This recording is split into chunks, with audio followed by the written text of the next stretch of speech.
সাথে police, fire service, medical team এবং air traffic control সহ সকল বাহিনীকে রানওয়ের কাছে অবস্থান নিতে বলা হয়, যাতে যে কোনো খারাপ সিচুয়েশনের মোকাবেলা করতে পারে। এমনকি চায়নার এয়ারফোর্স থেকে প্লেনটিকে সাহায্য করার জন্য 4টি ফাইটার জেট পাঠানো হয় এবং আকাশে অন্যান্য যে সকল প্লেনগুলো রয়েছে সেগুলো থেকে সিচুয়ান 8633 এর সাথে যোগাযোগের চেষ্টা করা হয়, কিন্তু প্লেনটি থেকে কোনো ধরনের রেসপন্স আসে না। যাই হোক, অন্যদিকে ককপিটের দরজা খুলে যাওয়ায় থার্ড ক্যাপ্টেন লিয়াং কোনো মতে ভিতরে প্রবেশ করে ককপিটের দরজা বন্ধ করে দেয়। ফলে প্লেনের ভিতরে বাতাসের চাপ কমে যায়, কিন্তু প্লেন প্রচন্ড ঝাঁকাঝাঁকি করতে থাকে। লিয়াং ককপিটে ঢুকে দেখতে পায় ক্যাপ্টেন লিও ঠান্ডায় প্রচন্ড কাঁপছে আর অক্সিজেনের অভাবে কো-পাইলট জু অজ্ঞান হয়ে যাচ্ছে।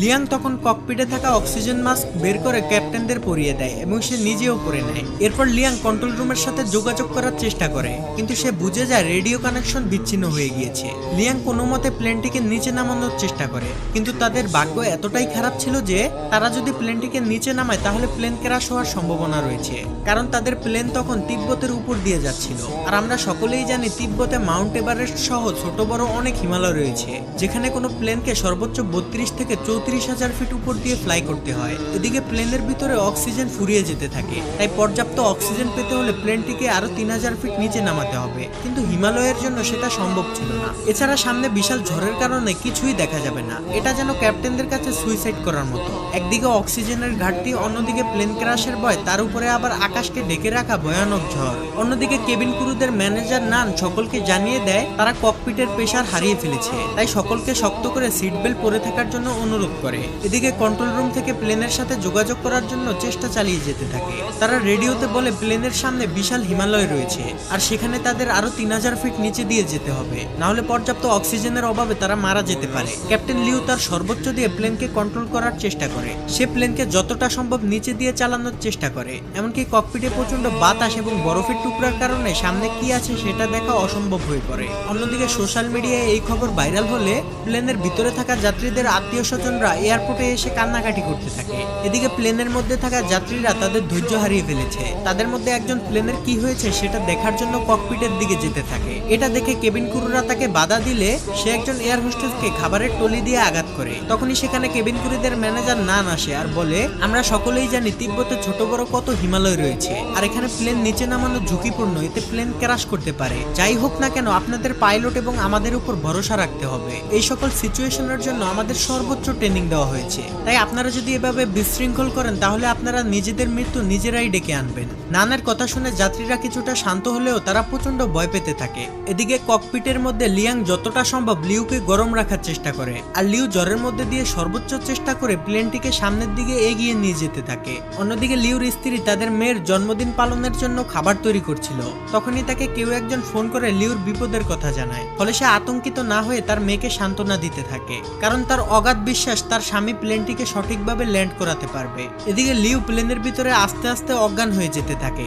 সে তার চোখের সামনে দেখে তার স্ত্রী আর মেয়েকে নিয়ে সে একসাথে জন্মদিনের কেক কাটছে, কিন্তু তখনই লিয়াং লিউকে জাগিয়ে দেয়। এরপর লিউ দক্ষতার সাথে ওই কালো মেঘের মধ্যে দিয়ে প্লেন চালিয়ে নিয়ে যেতে থাকে। কন্ট্রোল রুমে থাকা সবাই রাডারে দেখতে পায় প্লেনটি ঝড়ের মধ্যে সব থেকে বিপজ্জনক জায়গা দিয়ে যাচ্ছে, যেখান থেকে বেঁচে ফিরা প্রায় অসম্ভব। তারা সকলে যেন নিস্তেজ হয়ে একটি সিনেমা দেখছে। কন্ট্রোল রুমের ম্যানেজার বলে, এখন সবকিছুই পাইলটের হাতে, এমনকি বাইরে যাত্রীদের আত্মীয় স্বজনরাও তাদের জন্য দোয়া করছে। এদিকে প্লেনের ভিতরের পরিস্থিতি আরো খারাপ হয়ে যায়। প্রচন্ড ঝাঁকুনির কারণে প্লেনে থাকা যাত্রীদের ব্যাগগুলো তাদের গায়ের উপরে পড়তে থাকে। ঠিক তখনই প্লেনটি হঠাৎ রাডার থেকে অদৃশ্য হয়ে যায়। এটা দেখে কন্ট্রোল রুমের সবাই হতভম্ব হয়ে যায়। সবাই মনে করে প্লেনটি হয়তো ক্র্যাশ করেছে।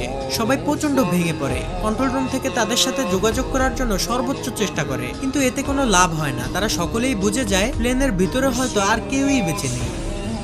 কিন্তু না, অলৌকিকভাবে যাত্রীরা তখনও জীবিত ছিল এবং প্লেনটিও চলছিল। ঝড়ের ভিতরে কিছু না দেখতে পেয়ে লিউ মনে করে প্লেন হয়তো পাহাড়ের সাথে ধাক্কা খাবে, তাই সে লিভার টেনে প্লেনটিকে আরো উঁচুতে নিয়ে যায়। এতে প্লেনের ভিতরের ঝাঁকুনি বেড়ে পরিস্থিতি আরো খারাপের দিকে যেতে থাকে।